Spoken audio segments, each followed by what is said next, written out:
Welcome to another edition of Anthony T's Horror and Wrestling Show. I'm Anthony T. In this edition, I will be talking about one of the latest trends I've been seeing in horror lately is that bands and horror collide. As there's been a lot of bands lately that have been incorporating horror elements into their music. And it's becoming really noticeable with bands like Ice Nine Kills, Ghost, and many others. I'll talk about that. Then I will give you my preview of the upcoming Silver Scream Con 3 convention that's taking place at the DCU Center in Worcester, Massachusetts, September 13th through the 15th. Then, in What's Anthony T Watching, I will be reviewing a new film starring an actress that will be at Silver Scream Con 3, and it's from Italy! That's right, we have an Italian horror film that we are going to review here on this episode. Who knew that we had Italian horror films being made in 2024? I don't think I had that one on my bingo card. But there is a film out that just got released recently through VOD that is an Italian horror film starring an American actress from the popular Terrifier franchise. Yep, that happened in 2024. I will review that in What's Anthony T Watching, but first, the news. Starting off the news, well, it's been a while since yours truly has talked about this movie on the podcast. It's been one of those films that's been talked about because, well, it never seems to get released. I've been talking about this film for a couple of years. Every time it had a news story that it seemed it was going to get released, but then get pulled off its release date, and now it seems like it's finally getting dumped to Max. That's right, I'm talking about the Salem's Lot remake, everyone, as this has been a long journey. This movie was supposed to come out 2 years ago. Then it got delayed to April 2023. But that date got pulled because, well, they decided to put Evil Dead Rise around that same time and take that off the release schedule completely. And it's been in limbo ever since. There were rumors that this film would end up on Max. Then it became official, finally, that we have a release date and it's gonna end up on Max. So, get ready, we're finally gonna see the remake to Salem's Lot, as this one will be hitting Max in October. No date was given. Just in October, everyone. So it could be whenever they decide to put it in October. It's nice that Warner Brothers Discovery has finally given it a month for this film. But I haven't gotten a day yet to when this film's going to be on streaming. But they do say it's supposed to come out next month, everyone. Meaning they're really dumping this film onto Max as quickly as possible, as this is news that broke last month, between the month when, well, I had no new episodes.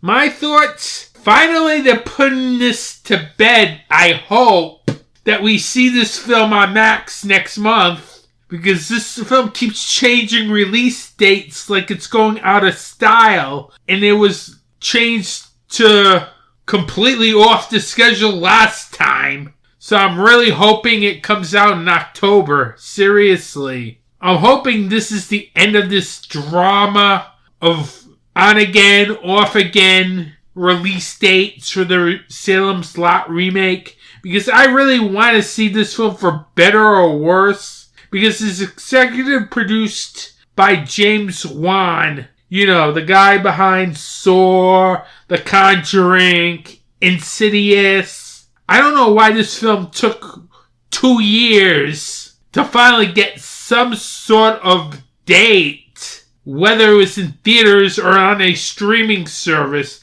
they're pretty much in the position now where Evil Dead Rise was supposed to be. Because Evil Dead Rise was supposed to be a Max-only film. Until Evil Dead Rise had good test scores and it bumped Salem's Lot out of its slot and into the shelves of Warner Brothers. Because that was when it was supposed to come out last year when Evil Dead Rise came out. Still, that was a good move on WB's part because Evil Dead Rise did well at the box office for its budget. So I can't complain WB for moving it. We're going to see now if this is the reason why they moved Salem's Lot off of their April spot of last year. Because right now I'm very skittish about this film. Because the fact that it got moved out of a theatrical release and dumped into streaming. Don't get me wrong, I don't mind streaming releases, but for a Stephen King property to be put on streaming seems kind of off to me. This isn't some sort of mini-series or a Netflix thing. This was a film that was slated to be in theaters. But we are now finally getting word that Salem's Lot is finally going to see the light of day. It's been a while. Seriously. About time Warner Brothers dropped that news that they were going to put this out. I would have liked more notice. Not like, say, less than 2 months notice this film's coming out. Really shows the lack of faith they have for Salem's Lot. And that's really worrisome for me going into this film. That they don't have any faith in Salem's Lot. That they just dumped it on Max. So it's going to be interesting when this film hits Max. Hopefully it doesn't get changed at the last minute and we find out that it gets moved again. Because if it does, I don't know what's going to happen. Because seriously, I'm starting to get sick of this Salem's Lot drama. It's been sitting on a shelf for 2 years. Just put the thing on Max if you don't want to put it in theaters. That's the perfect place to dump it. There used to be a period where you would put movies like in August or January, February for films that are really bad. But you have a streaming service. If you really think it's really bad, just put it on the streaming service. People will see it anyway. They'll spend the $15 on your streaming service just to see the film. Exclusively. So, finally, I hope this ends the Salem's Lot drama. All about this remake. Because it's time to move on. I've got better things to talk about. Maybe I'll do a review of this film on the podcast since, well, it dominated the podcast on and off for, well, almost 2 years. So it might be fitting to do a review of this film on the podcast once it comes out. Once I get a release date, that would be nice too. Because right now it's just saying October. That means nothing. And we're in September, everyone. So I'm really not looking for much in this upcoming remake of Salem's Lot. AEW's All In 2024 that took place on August 25th in London, England. Overall, I thought that was a very good show, as all the AEW pay-per-views always seem to have a very good vibe to them. This one was no different, as I really enjoyed this pay-per-view a lot. As this did have some very good matches on this show. Let me quickly run down the card and results before I tell you what were my favorite matches on this card. First, on the pre-show, you had like a 16-man tag. Yeah, that did happen. A 16-man tag. Tommy Billington, Kip Sabian, Rocky Romero, Kyle Fletcher, Leo Rush, Action Andretti, and Top Flight defeated Jay Lethal, Satam Singh, Anthony Ogogo, Vari Davari, Private Party, and the Dark Order of John Silver and Alex Reynolds. Then you had Will Nightingale and Tomohiro Ishii defeat Chris Statlander and Stokely Hathaway. Then the final match of the pre-show, Divine Erics, Sammy Guevara, Shibata, and Dustin Rhodes defeat the Undisputed Kingdom in the Cage of Agony. Then All In started with the 4-way ladder match for the AEW World Trios Championship, which saw Pac and the Blackpool Combat Club of Claudio Castagnoli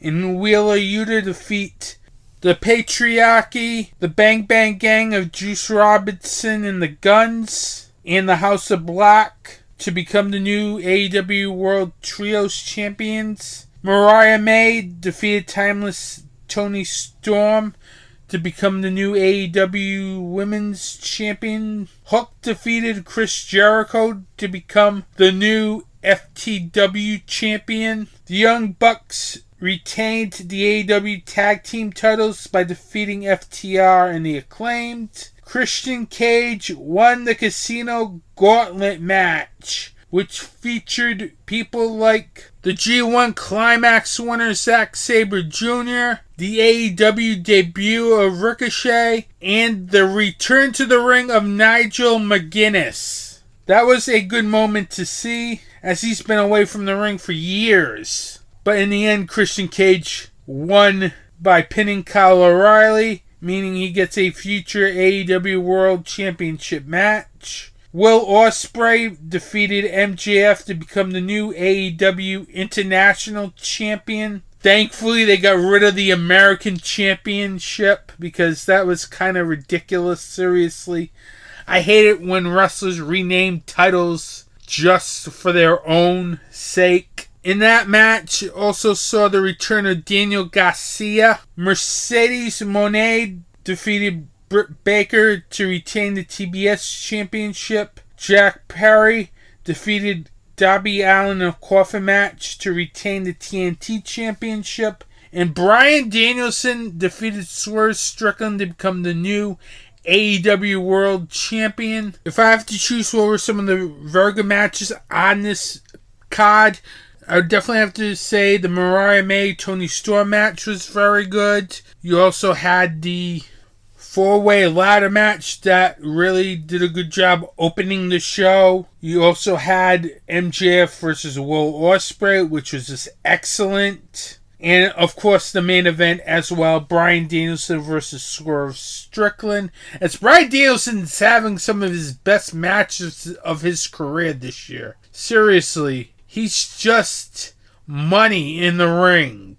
Every time he's in the ring, he always delivers. And I'm still surprised that he does this at this level, this late in his career. As that match told a good story. Plus there was also some really good wrestling in the match as well. So those 4 matches I think were the best matches on this card.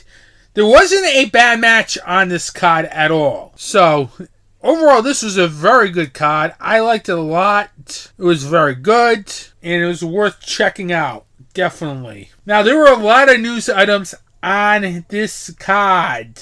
First, Jamie Hayter made her return during the All In pre-show by attacking Saraya and Holly Cameron after Saraya and Cameron tried to hijack the pay-per-view from not happening. Then after the Young Bucks FTR Acclaimed 3-way tag team match, the grizzled young vets of James Drake and Zach Gibson invaded the ring and attacked FTR, probably setting a program with them, as it looks like they've joined All Elite Wrestling.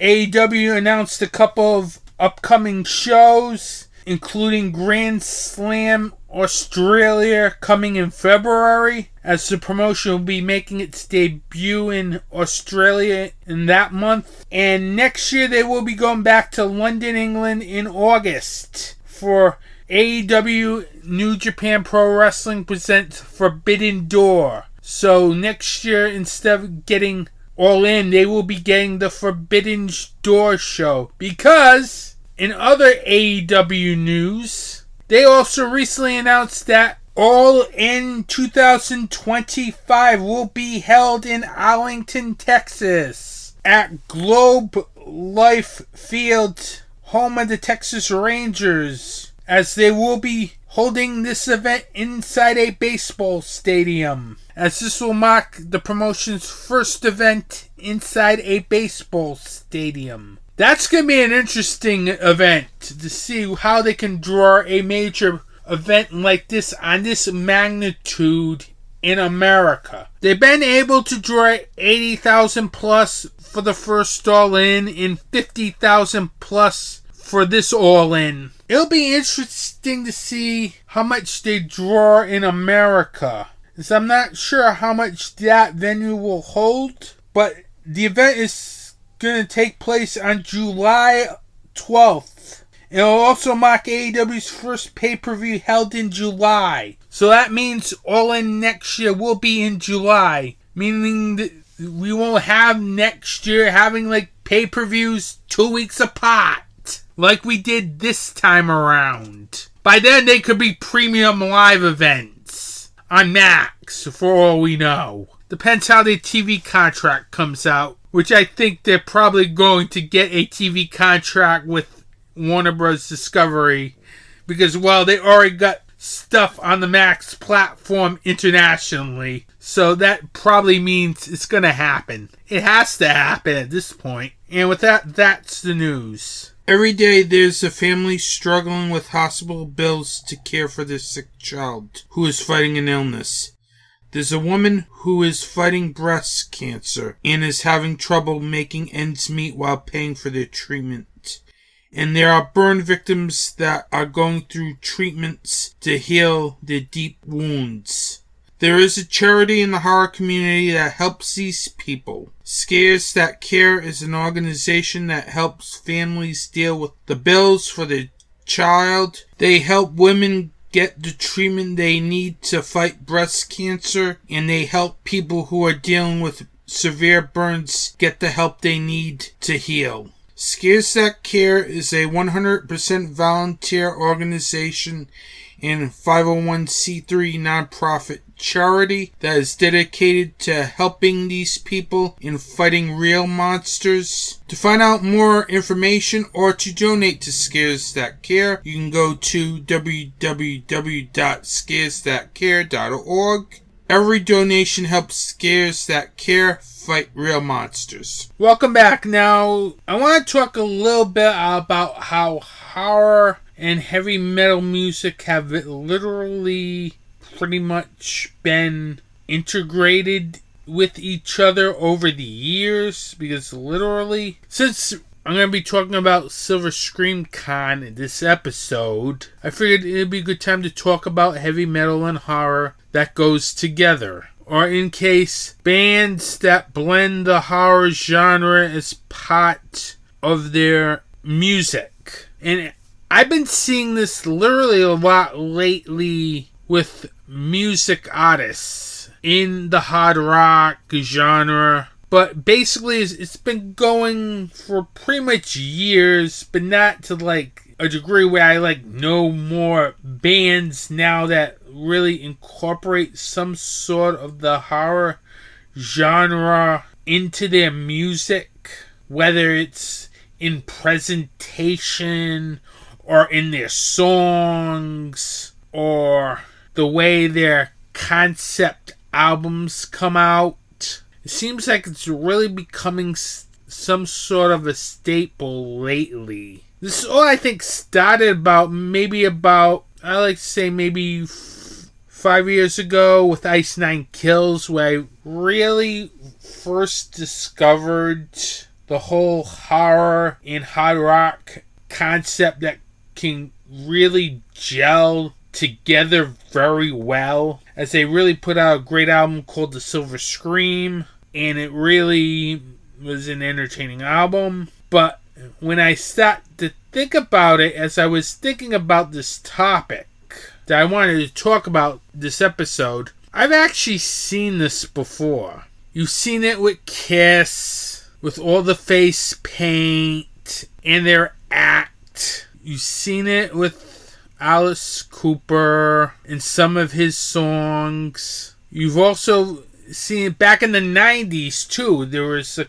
couple of acts that really digged into the gothic, kind of borderline horror aspects of horror and music. Whether it's Typo Negative coming out with songs like Christian Woman, Black Number One, or White Zombie with Thunderkiss 65, Black Sunshine, their cover of I'm Your Boogeyman. It feels like horror and metal, horror and hard rock have always gone hand in hand.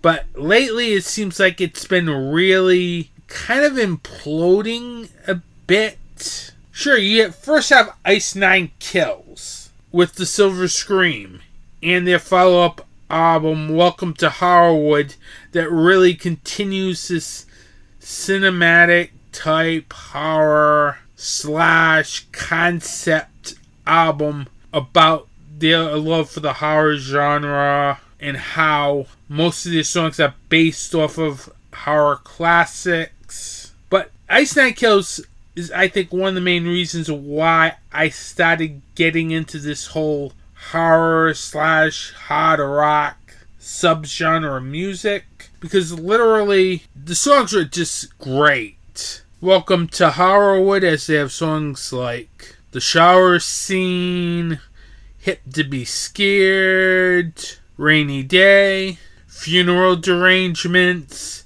Ex Mortis, to name a few. That is like pretty much the gold standard of this whole horror rock resurgence.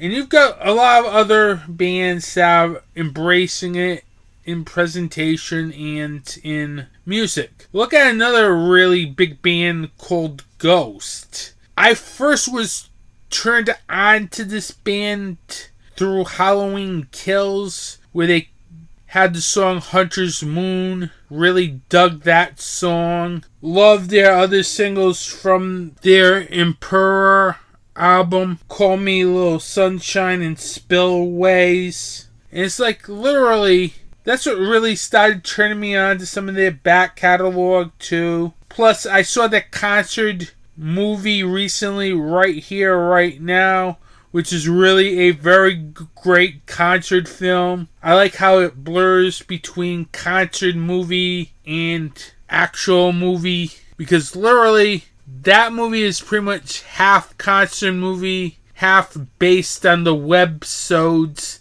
that Ghost would do. As if you go to Ghost's YouTube channel, there's a lot of websodes leading up to this concert movie, which are very good and it's need to be seen.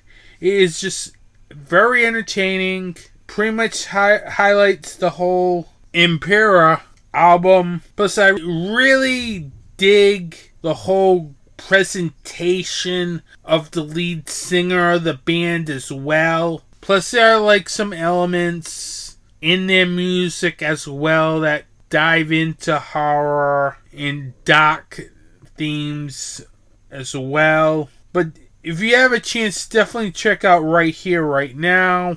That's a really great concert movie. The band also had some really killer videos like Circle and Dance Macabre. Two more of my favorite Ghost songs as well. Then after that, you get other bands. You got The Funeral Portrait that seems to be digging into the horror genre as well, as you can see it sometimes in their videos, as I'm starting to dig their music, as I've listened to a couple of the new tracks off their new album that's coming out soon, called Welcome to Suffocation City. including the one with Spencer Chavez from Ice Nine Kills. There's also a really good creepy goth band from England called Creeper. That's more, I would have to say, more industrial music than heavy metal. But some of their videos also have a very frightening look to them, which is also really making me enjoy their music as well, as they have some really good tracks out there, including Teenage Sacrifice, Black Heaven, to name a couple. You also have another English band called Lesbian Bed Death, which is more of a gothic punk hard rock band, as their videos tend to also have horror themes to it. As some of their music videos are very good and can be very gory at times, which I like. So that's another band definitely check out. If you go on YouTube, you can find their music videos. And there's like tons of other bands that I've probably never heard of, never mentioned. As there's a lot of music lately that are becoming more horror inspired. And this is a good thing, because I like horror. I don't care what kind of form of horror it is. Horror in music, horror in comics, horror in audiobooks, books, movies, art. I like horror. But there is more to horror than just films. And one of the common trends right now that I'm seeing is music. And literally, I like horror bands. I really do. As it's very entertaining music. Most of it's good. And I can't wait to check out and find more of these bands. I know they're tough to find, but if you have like a YouTube or Spotify, you can probably find these bands eventually. They'll come up in your search engines. So there's a lot of bands that like to toy around with the horror genre and make horror part of their act. And that's a good thing for the horror genre as a whole, as horror can be more than just horror films, everyone. And that's why there's been a lot of really good horror music lately. And I just wanted to showcase that here on this segment. Because I truly believe that horror can go hand in hand with hard rock music, as that's been evidence with Ice Nine Kills, Ghosts, and some of the other bands I mentioned. As music and the horror genre both can go together and become one.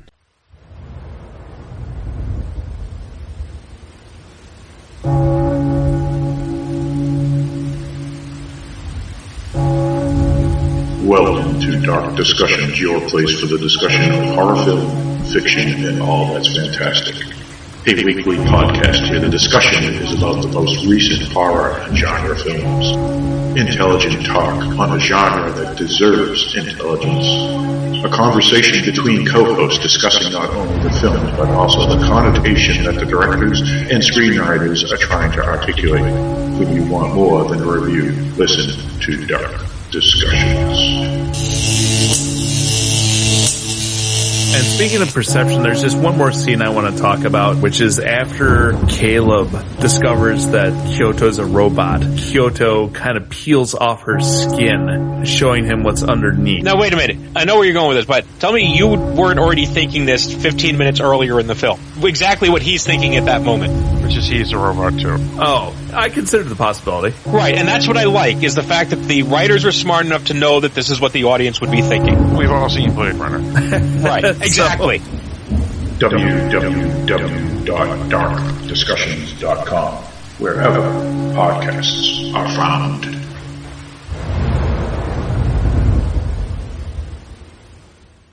Welcome back. Now, this is the Silver Screen Con 3 preview.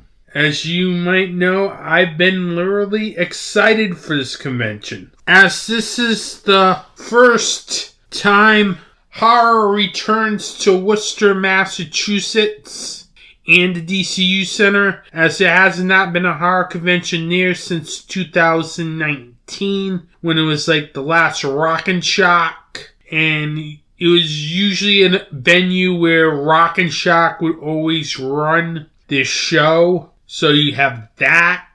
And second, it's run by the band Ice Nine Kills, which is probably, I have to say, my favorite band at the moment.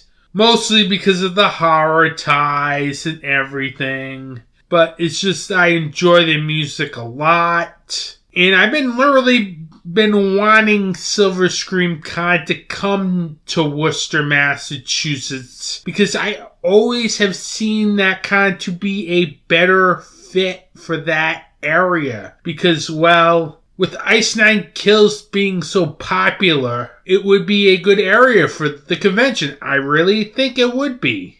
Plus, everything's at a short distance, which also makes it very good as well. So, it made sense for this con to finally come to Worcester, Massachusetts. Now, this is my first time going to Silver Scream Con, and I'm really excited for this. As not only I'm going for the convention, but I'm actually going to the concert as well, which I'll go into more in a bit. But this con really looks like it has a stacked lineup, with the con's headliners David Arquette, who you may know mostly from the Scream franchise. You have director Eli Roth, director of the Hostel films, Cabin Fever, Thanksgiving, was also in Quentin Tarantino's Inglourious Bastards. Then you also have Jamie Kennedy, also from the Scream franchise as well. Of course, you have Spencer Chanez from Ice Nine Kills. Then you have a bunch of Terrifier actors. David Howard Thornton, Damien Leone, Lauren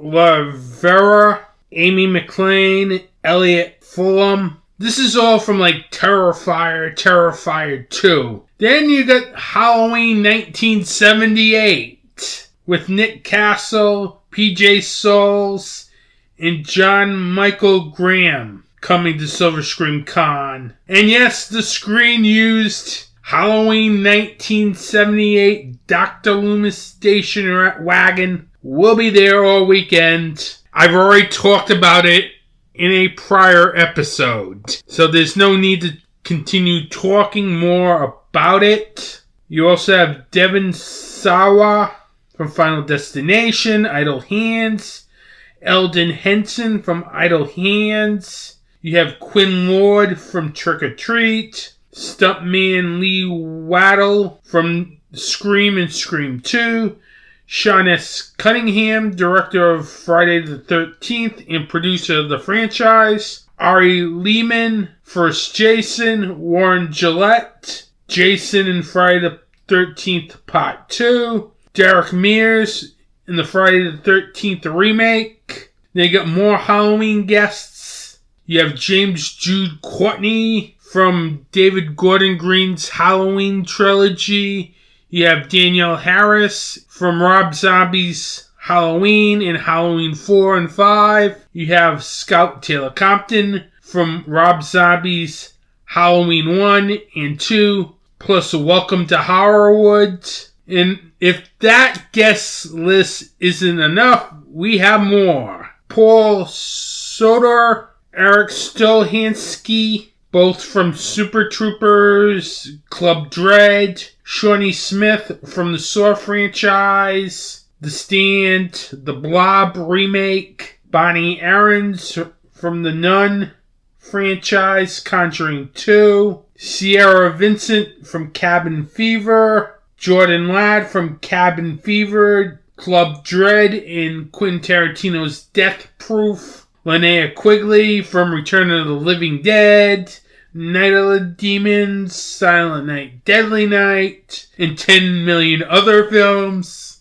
She has an extensive filmography. Bill Moseley from House of Thousand Corpses, The Devil's Rejects, Texas Chainsaw Massacre 2, Welcome to Horrorwood, Ricky Dean Logan from Freddy's Dead The Final Nightmare, and Welcome to Horrorwood, Nadia Teichman from The Silver Scream and Welcome to Horrorwood, which is both Ice Nine Kills albums, and the music videos from those albums. You also have Jose Mangin, who's a radio DJ from Sirius XM, Ryan J. Downley, and filmmaker John Campopiano. If I'm pronouncing it wrong, I apologize. Literally, this is like a stacked lineup for a horror con. Seriously. You have Eli Roth there. You have David Arquette, Jamie Kennedy, David Howard Thornton. This is just a big lineup. I really like this lineup a lot, as I really think it's one of the better lineups of the 3 New England cons that's happening in the next month. Because I still can't get over the fact that there's 3 horror cons in 3 weeks, which I don't like. Seriously. But what can you do? That's another topic for another episode, as I can go on and on for that one too. But I'm not going to. They also announced panels for the event, including an Inked in Blood panel, which is basically the creators of the Ice Nine Kills graphic novel series Inked in Blood. You have Bill Moseley panel. You have a Friday the 13th panel. Thank God it's Friday. You also have a live taping of Talk Scary to Me with Danielle Harris and Scout Taylor Compton. You also have your Numbers Up with the cast of Scream. You have 25 years of Idle Hands. You have a Halloween panel, Stabbing in the Dark, which I believe is the OG one, yes. As they'll talk about the 1978 Halloween. You also got a cosplay contest too. Besides all this, you also have Shawnee Smith having her own panel. Then you have a Terrifier panel on Sunday. Then you got Welcome to Horrorwood, featuring the actors from Welcome to Horrorwood. Then you have an Eli Roth panel, Worcester Vacation, which is basically Eli Roth. Then the panels wrap up with an Ice Nine Kills panel, aka Third Time's the Harm, which is nice because the band also does a panel, it seems like, every year. So, that's your panels. Not bad lineup for panels. Got an Ice Nine Kills panel, which is good. You have a Eli Roth solo panel, which is also very good as well. You also have a Scream panel. You also have a Friday the 13th panel on Friday the 13th, because the event takes place September 13th through the 15th at the DCU Center. The con will also have a lot of costume photo ops, which is insane for a con. Seriously. Sure, you may get a couple, 2, 3 costume ops, but there was a ton of them here. You have Trick or Treat costume op. You have a Scream costume op. You have a Friday the 13th Part 2 costume op.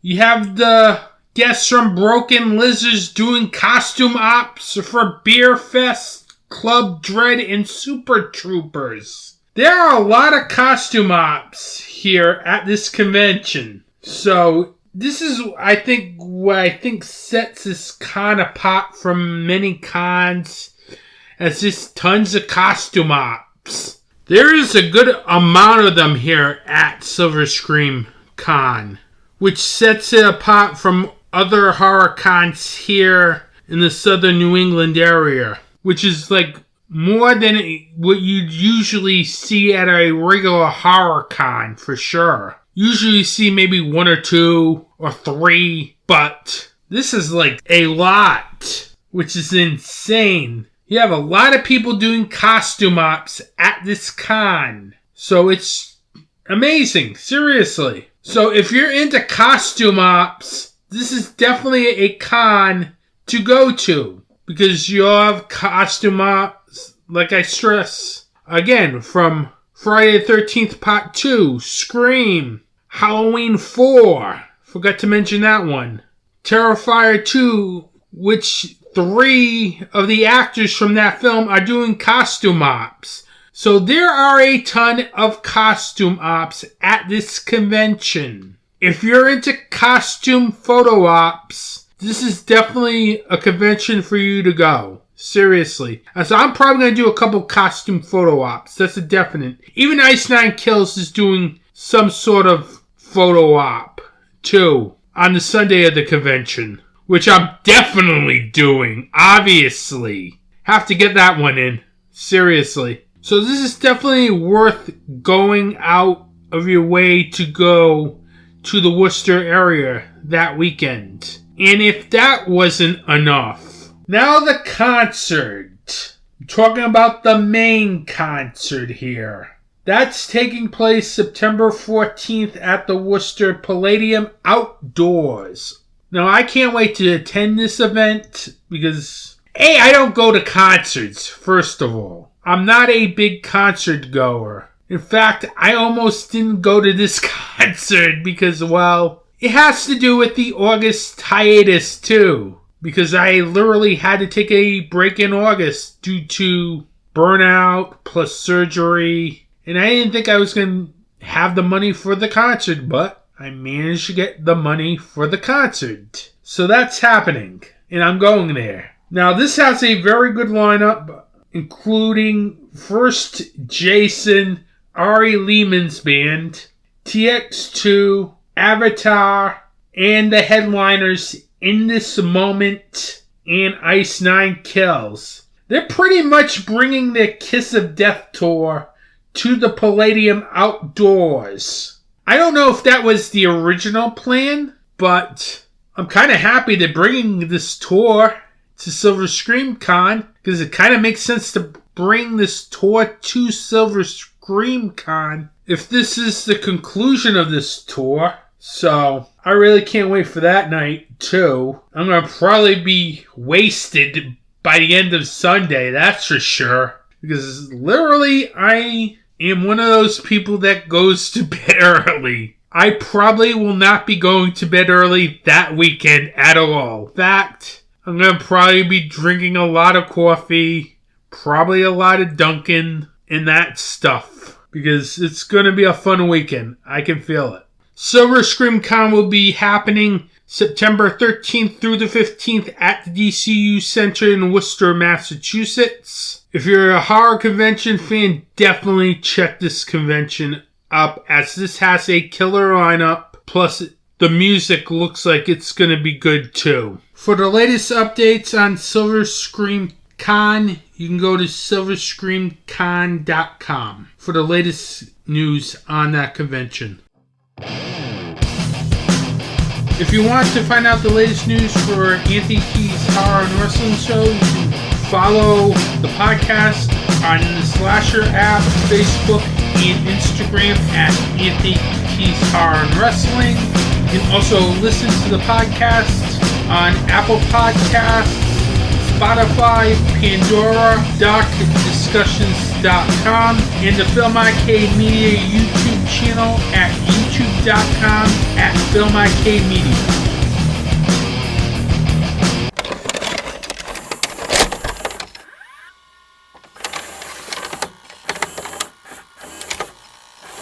What's Anthony T watching this episode? Well, yours truly is watching an Italian horror film. And no, I'm not talking the Dario Argento variety. Yes, they still make the Lucio Fulci, Lamberto Brava type Italian horror films these days, everyone. Case in point. The film that I'm going to talk about this episode and What's Anthony T watching, The Well. The film stars Lauren Lavera, who everyone knows from Terrifier 2 and the upcoming Terrifier 3. And I also told you she'll be a guest at Silver Scream Con 3, which I've been pretty much talking about almost all episode. The film is directed by Federico Zampagnoli.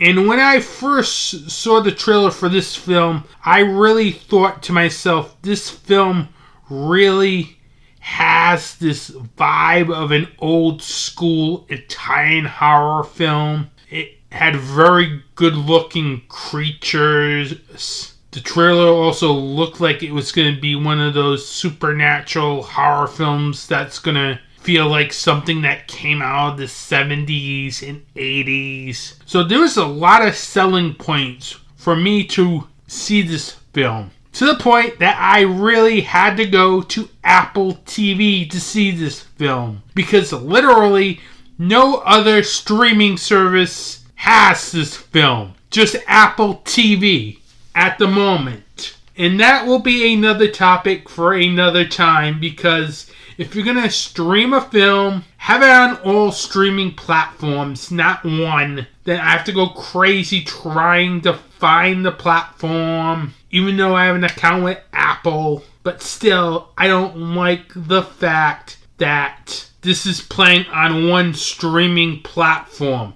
I can understand if it's going to be an streaming exclusive, but it isn't, because you actually have to pay to rent to see this film. That's what really irks me about their release plan for this film. But that's going to be for another topic. But still, I really wanted to check this film out, to the point that yours truly went to Apple TV and rented it on Apple TV. So what did I think about this film? Because I'm a huge fan of Italian horror films, as I love the Dario Argentos, the Lucio Fulcis, Lamberto Bravas, and more. So what did I really think about it?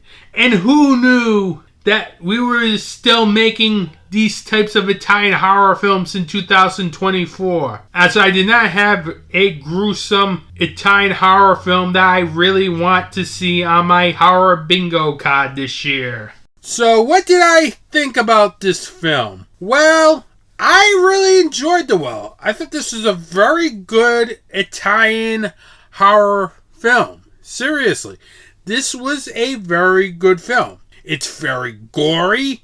It's very intense. Plus, it has very good performances. So, the well really kept my interest throughout the 90 minutes. And a lot of it has to do with co-writer-director Federico Sempagnoli. Sempagnoli does a very good job here with the way he directs this film. I like the way that he really does a great job giving this film its Italian horror vibe, as this has like an old school Italian horror feel to it, whether it's the bloody death scenes in this film, or whether the way he directs the dialogue scenes. Sempagnoli does a very good job in making sure that those scenes are interesting. They keep your interest throughout this film, as there were really some really good scenes in this film. I really love the dialogue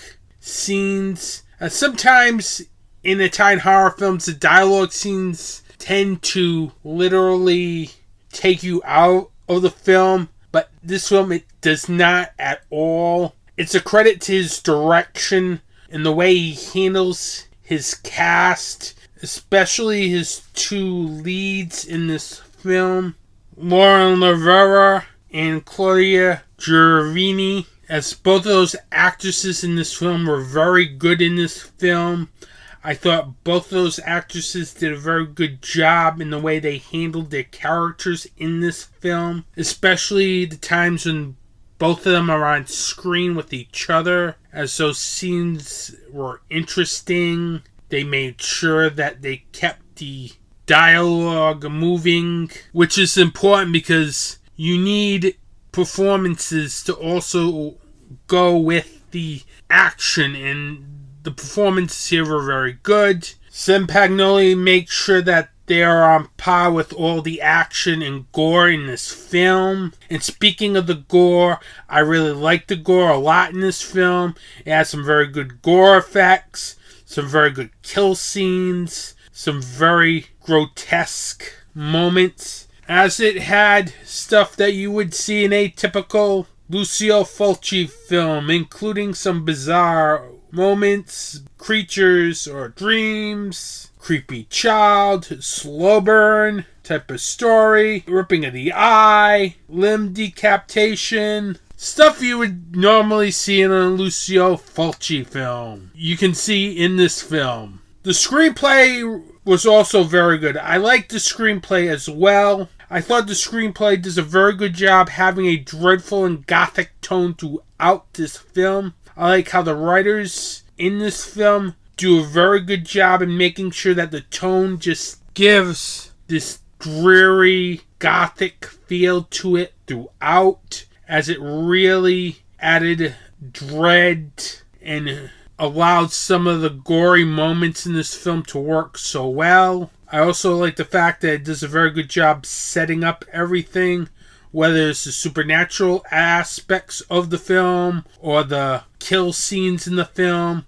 They do a good job in making sure everything's set in a way that nothing is rushed. It doesn't go like 90 miles per minute. It actually takes time before we get to some of these scenes. I like that. I don't like to see movies where we're starting off killing people 5 minutes in, then we go on this marathon until the end of the film. And it really works very well here with The Well, because the writers, I think, made a really good choice not trying to be a Fulci rip-off type of film or try to be a Umberto Lenzi type of film. Instead, while it has shades of those, it's its own film, which is very good.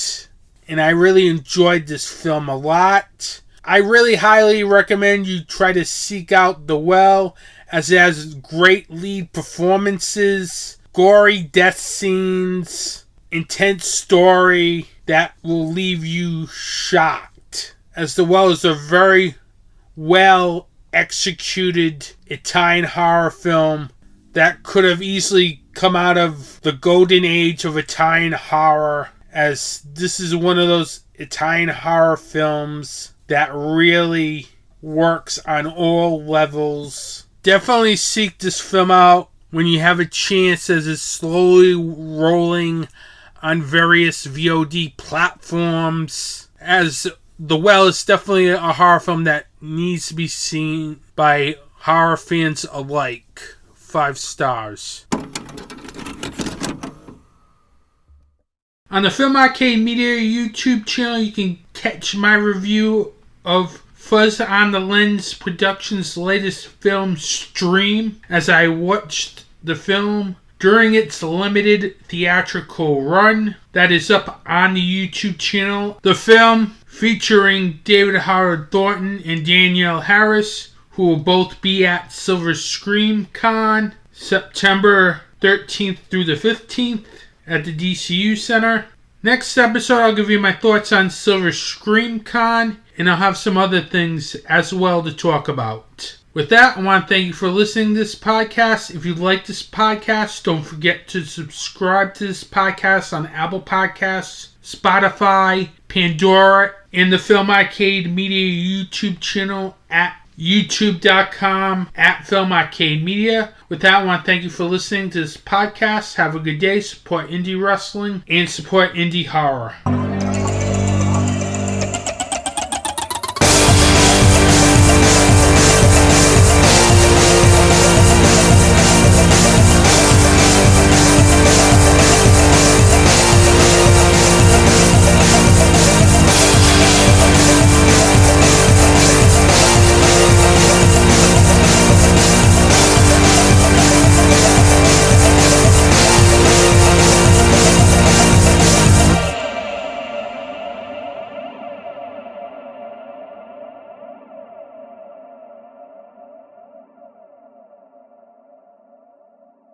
This has been a Film Arcade Media production.